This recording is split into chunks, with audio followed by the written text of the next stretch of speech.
siya guys. Suntec canopy. So sinulid na pala. So ito yung sinulid na tatakbo guys. Yun ang natin. Nasa number 1.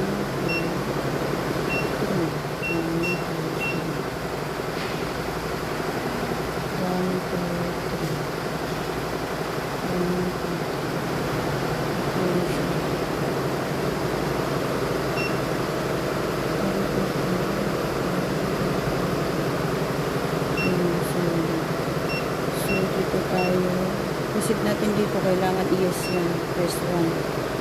Para mag-automatic yung settings natin.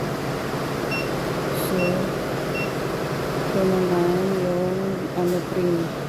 Dito na yan para di mag-error na.